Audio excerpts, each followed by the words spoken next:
Hey guys.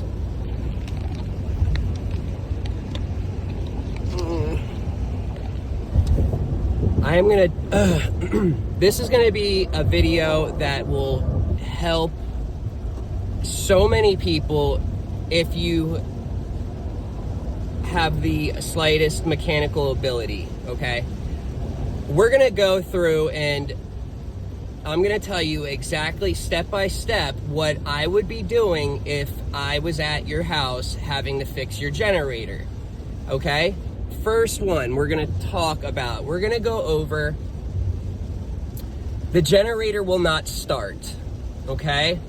Let's just go ahead and tackle an easy one. The generator won't start and you have a battery operated, you have an electric start one with a starter, you know, blah, blah, blah, battery, and you have a push button. And when you push the push button, you hear a click or just nothing, right? You hear nothing. First thing I am doing, I'm looking over the generator to make sure that there's not an on-off switch that is not on. A lot of the push button, a lot of the electric start ones will have an on-off switch that you have to have in the on position before you can push the button to start the generator, okay? That's number one. Some of the Duramaxes have the battery switch, battery on-off. Make sure it's on.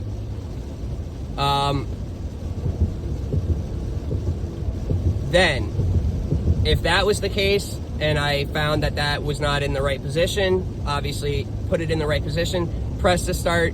Does it start? Cool. If not, all right, let's keep it on moving. What are we checking next? Now,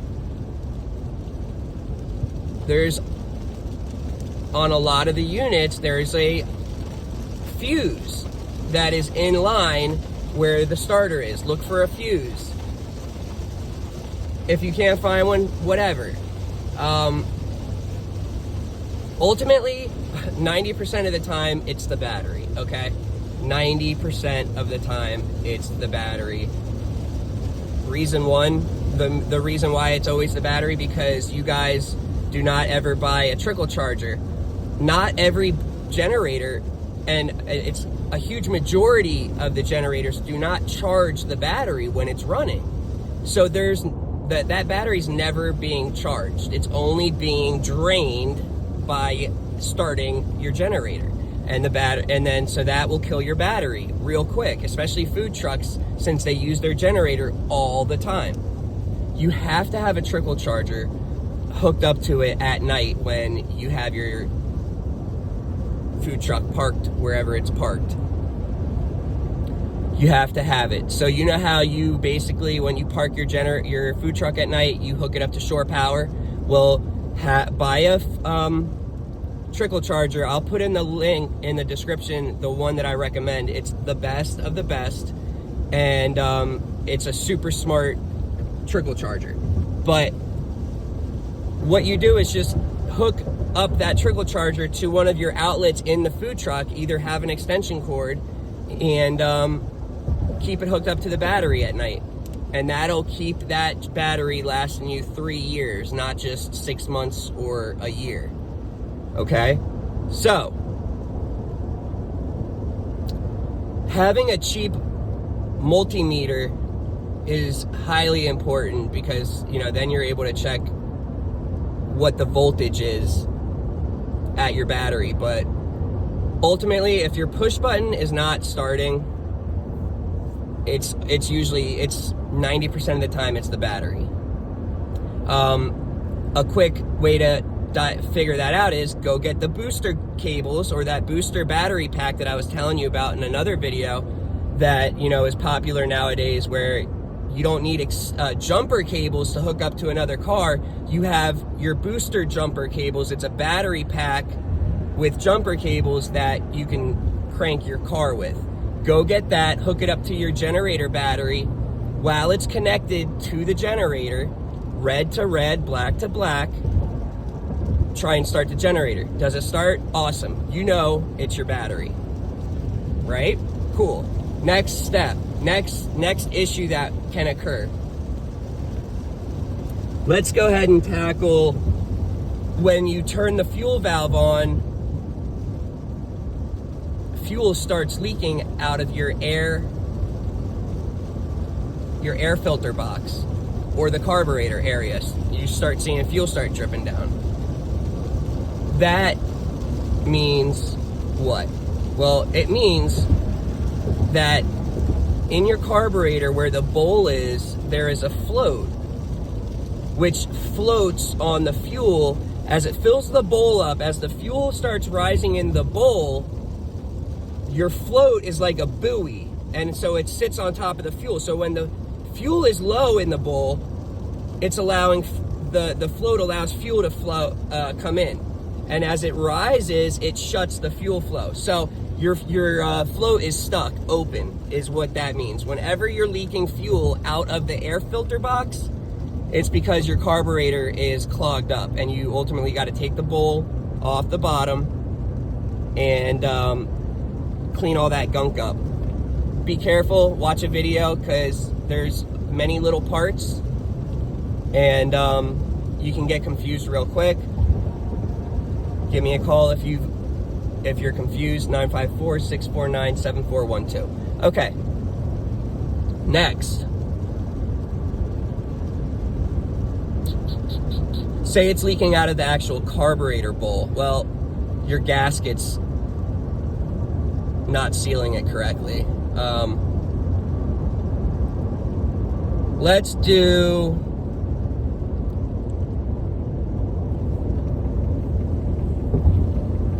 your generator runs very erratic.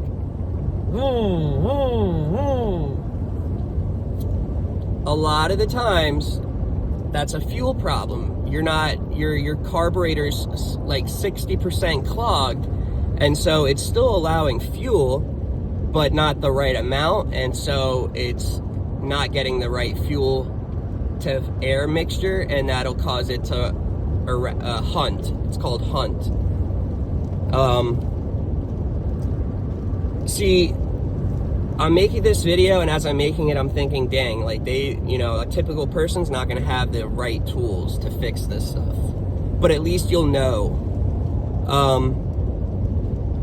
Let's go to a very popular one. My generator will not start. It cranks, but it won't start. And let's go over the terminology of cranking and starting. When your generator, let's say you have a battery push start one. When you are pushing it and it's going, that's crank, crank, crank, crank, crank. That's cranking, right? When it starts, it's going, and it's humming away and it's running smooth. That is when it starts. So, is it starting or is it cranking? Is it not cranking? If it's not cranking, it's not even going, it's just going, or just nothing.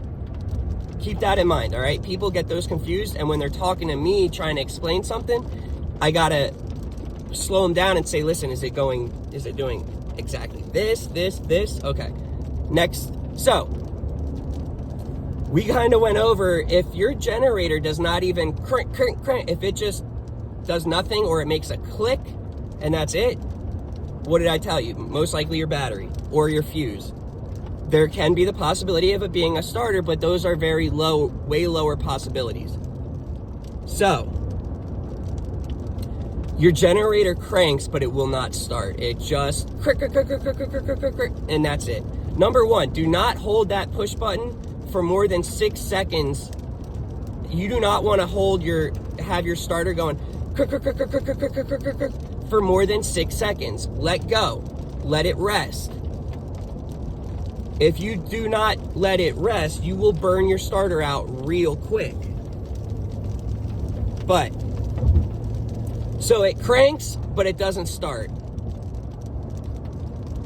Make sure you've got all of the switches on your generator in the on position. Make sure you've got everything in the on position. Make sure your idle or eco switch is off. Make sure you've got fuel.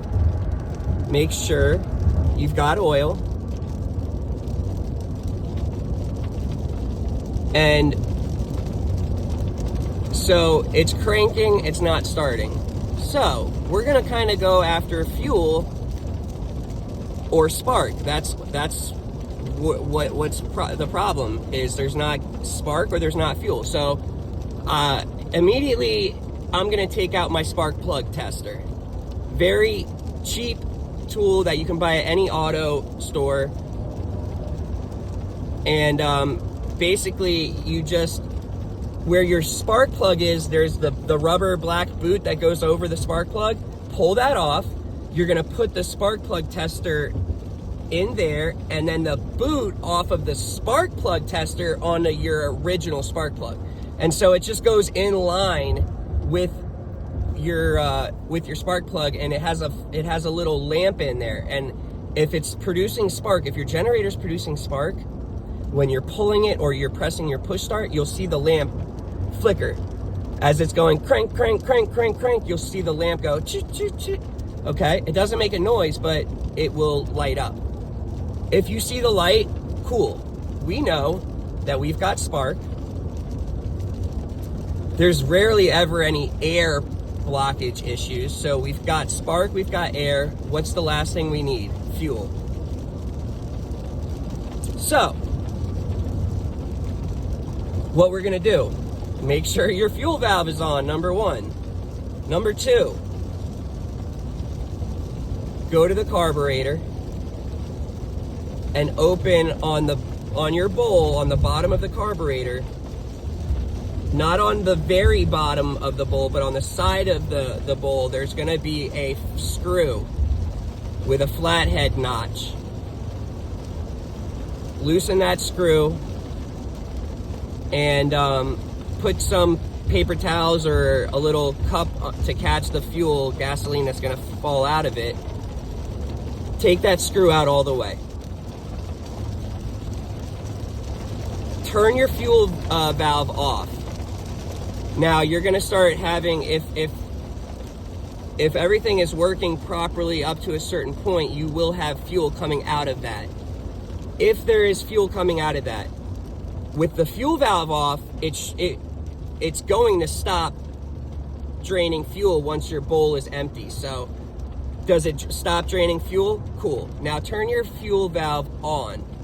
You should have fuel coming out of that again. Yes or no?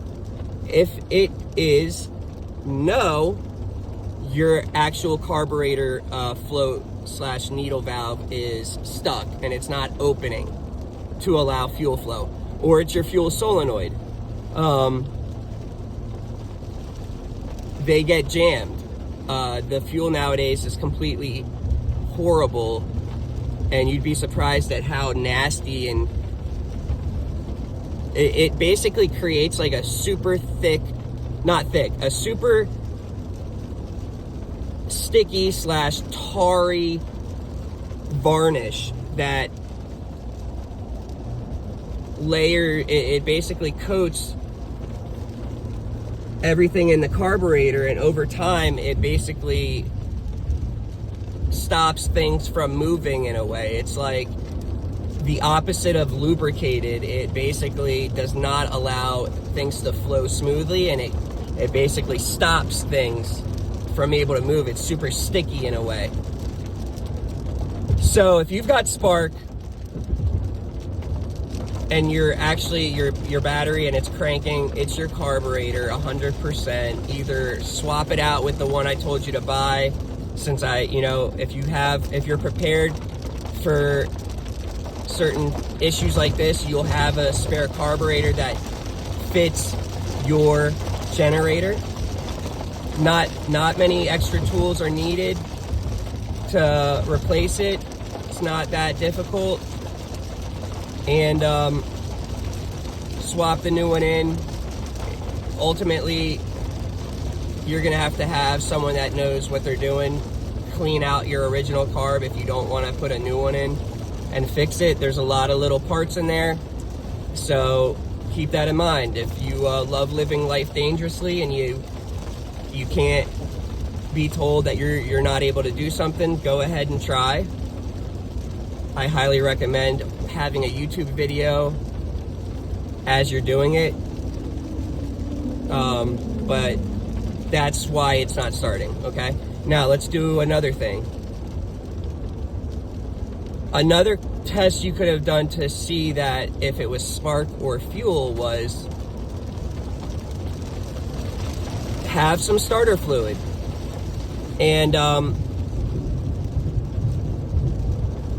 either your air filter box, in the inverters, obviously it's in an enclosed, cover. Your air filter box is going to be on the side where you see your carburetor. It's going to be a black box. It'll either have notches on the bottom and on the top that you have to loosen, or open to pull that black cover out. You don't need to pull it out. You want to just pull the air filter cover so that you have access to spray a little bit of starting fluid. On the regular gens, you're going to have either your air box is going to be a black square cover that has a twist knob at the bottom. Loosen that, pull the cover off, or it's going to have a square like this that has 2 screws on each side. Each air box has some opening somewhere. A lot of the times it's on the bottom. You want to be able to find the air box opening so that you can spray a little bit of starter fluid in there. If you can't find it, ultimately take the cover off. Spray a little bit of starter fluid at your air filter itself, either the blue one that's squared like this with the white filter thing, or it's gonna have the foam, the black foam, whatever. Spray a little bit. I'm talking nothing more than that's it. Do not do more than that. So, all right, go ahead, try and start it. Does it crank and then sound like it wants to run and then it dies down again? If so, that means we have spark. Now, if you spray it and you pull it and it just goes and doesn't do anything more than what it had been, then we're not getting spark. So, whenever I'm not getting spark, first thing I do, no, I don't replace the spark plug. It's so funny when people tell me, oh, the gen's not working, I replaced the oil, the spark plug, the air filter, it's still not working. I'm like, man, those are never the issue. First thing I'm doing if there's no spark, on the opposite side of where your spark plug is, you're gonna have a wire coming out of the bottom of the block, basically, like almost towards the bottom of the engine, right? That's your oil shut-off switch. That basically, if oil drops below that, it opens the circuit that it's tied into and doesn't allow the circuit to function properly. That, and it is tied into your ignition coil.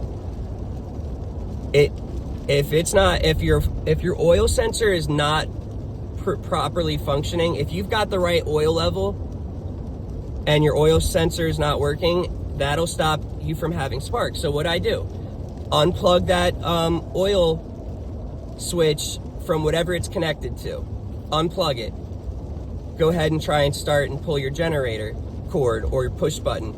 Use a little bit of starter fluid. Does it actually start now? If it does, instantly, it's your oil sensor. Very simple replacement. As long as you've got oil, you're gonna be fine to complete your event and that day and run it without the oil switch. As long as it's not leaking oil and you know you have the right oil level, you're fine.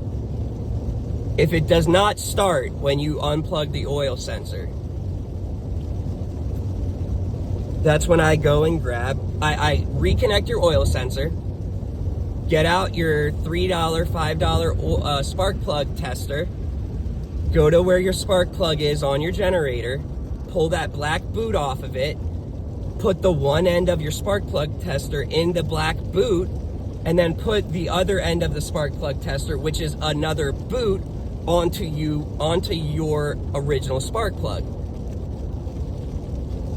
And so now go try and start your generator, and be looking, or have someone with you that can look at the spark plug tester to see if the lamp is flickering as you're trying to start it. Does it flicker? Do you see it light up?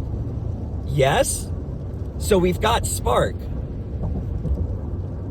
Bam. We know it's a fuel issue 100%, but you know, I'm adding, what do we do to check for fuel? And then I started telling you to check for spark. And then I'm like, if we don't have it, it's going to be fuel. But so if we check for fuel and we've got fuel, then it's going to be a spark issue. If we check for spark and we have spark, it's going to be a fuel issue. So that's that. If you do not have spark in your spark plug tester, go ahead and unplug the oil sensor again. Pull again and see, do you have spark? No? Okay. So then when it comes after those tests, it always is going to be your ignition coils. They go bad, they do. Not a difficult thing to do in a way. A regular person probably won't be able to do it though. You've got to have a tool set. You've got to have some sockets. Ultimately, where your pull cord is,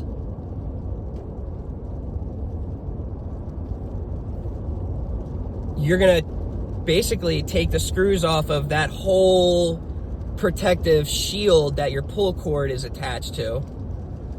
It's just like a, you know, it's like a weird like shape that goes all around that front. There's bolts here, here, here, here, and here. Remove it. Bam, that gives you access to your ignition coils. You'll see 2 of them mounted on each side of the wheel, your flywheel. And I'll have to do an in-depth on how to install ignition coils correctly, because you do have to properly gap them.